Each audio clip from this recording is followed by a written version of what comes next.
to the Breakfast Club, bitches. All right, Charlamagne, please tell me, why was I your donkey of the day?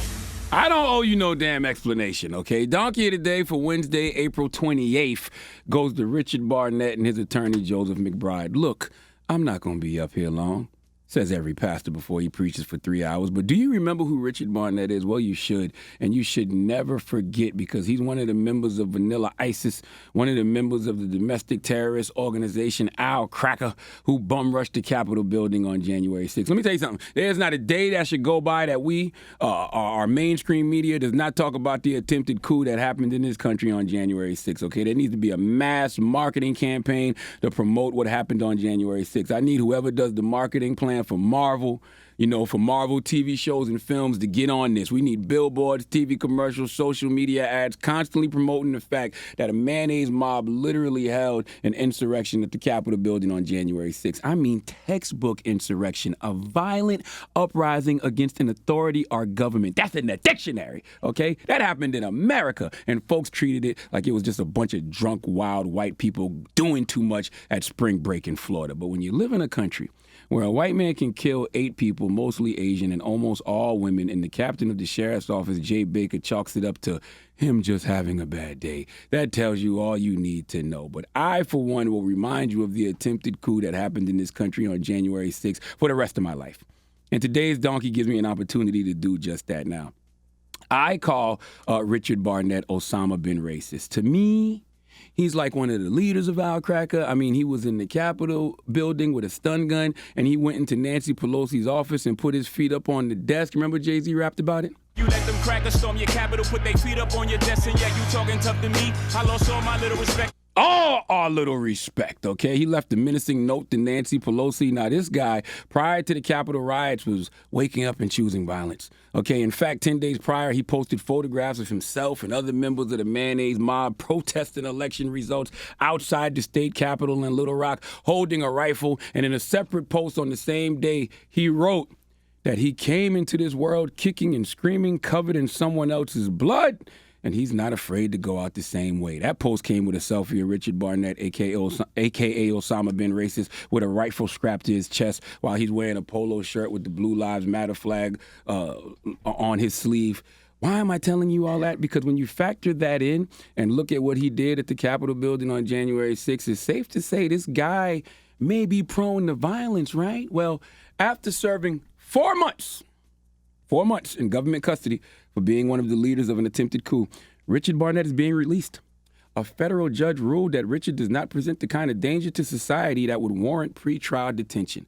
America with 3 Ks, where a white man can violently be a part of a plot to overthrow the government, pose with guns and threaten government officials on Facebook, put his feet on the Speaker of the House's desk, bleed on her desk, left blood there after writing her as what media outlets described as a menacing note, will be labeled as not dangerous and posing no threat to society, even though he's in jail for posing a threat to our society.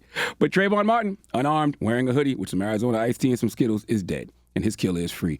This is America. Make sure you spell it with 3 Ks, please. Now, let's get to the reason we are all here. Why is Richard Barnett and his attorney getting donkey of the day? Well, I'll tell you why. After serving 4 months for what should have been treason, okay, which used to be punishable by death, but now has been replaced with a maximum punishment of life in prison, Richard Barnett will be released on home detention, location monitoring. They've taken his passport, taken his firearms and other weapons. He can't travel outside of a 50-mile radius, and he can't associate with any other members of Vanilla ISIS that he stormed the Capitol building with on January 6th. How did this happen? Because he's a white man. But the defense, his lawyers argued for his release is absolutely hilarious. I mean, something straight out of the Boondocks. If this wasn't real life, I would think Aaron Magruder wrote this himself. Very important to note that Osama bin racist, Richard Barnett, his nickname is Bigo. I'm telling you that because I'm about to read to you what the letter said that he wrote to Nancy Pelosi. Okay, this is what the letter said, and you need to know that's his nickname so it makes sense. In the written note to Nancy Pelosi, Richard Barnett says, "Hey, Nancy Bigo. Hey, Nancy, no comma. Hey, Nancy, Bigo was here. Biat. B-I-A-T-D. I think he meant to spell bitch, but he spelled it B-I-A-T-D.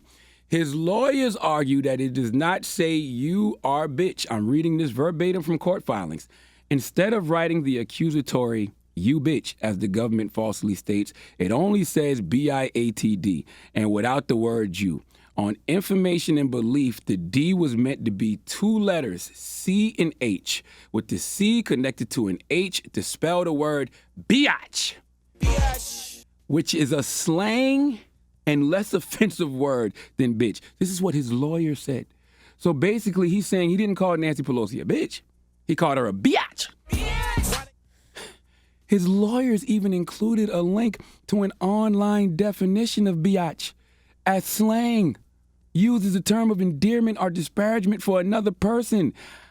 I'm not going to lie, this might make me stop using the N-word. I mean, sometimes I have no other word to describe you N-words, but man, hearing this lawyer use the same dumbass logic we use for the N-word, for the B-word in order to get Richard Barnett off, really makes me think, maybe I should put the N-word to rest. Kyrie Irving, I think I'm with you. You might be onto something. It's a term of endearment. I'm saying it with the G-A, not the hard ER. That logic sounds stupid, but it's not about us. When you hear somebody else trying to use it, okay?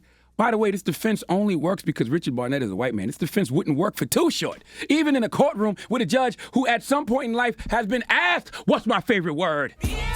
Come on. White people stormed the Capitol on January 6th and nothing happened.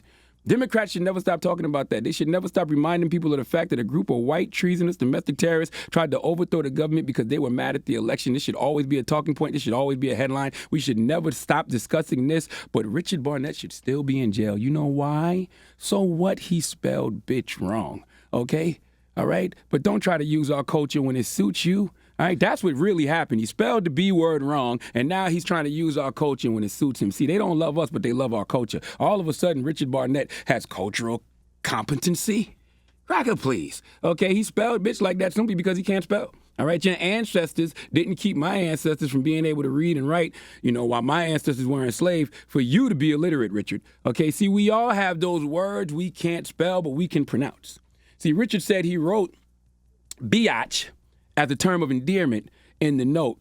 But Richard Barnett, Osama bin racist, how do you explain what you said outside of the Capitol building while you was holding mail you stole out of Nancy Pelosi's office? Listen, this is Richard Barnett. Now, mind you, the same person that said he wrote biatch as a term of endearment and it's less offensive than the actual B word. Let's listen to Richard Barnett. I'm in her office. I got blood in her office. I'll put a quarter on her desk, even though she ain't worth it. And I left her a note on her desk. It says, Nancy Big O is here, you bitch. That was bitch with a hard CH. Okay? Explain. You can't. And you don't have to because we know what's going on. White privilege rules everything around me. Too much goddamn mayonnaise. Please let Kathy Griffin give Richard Barnett the biggest hee-haw. Please give this giant jar of mayo the biggest hee-haw. And the defense really don't make no sense because if you link to the Urban Dictionary, right, that says biatch as slang used as a term of endearment or disparagement for another person. So shouldn't the disparagement for another person make the lawyer's defense null and void? Huh?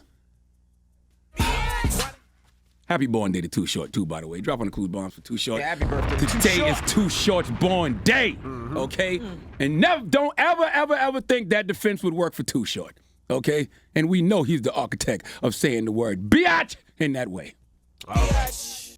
Donkey of the Day is brought to you by the law office of Michael S. Lamonsoff. Don't be a donkey. Dial pound 250 on your cell and say the bull if you've been hurt in a construction accident. That's pound 250 from your cell and say the bull.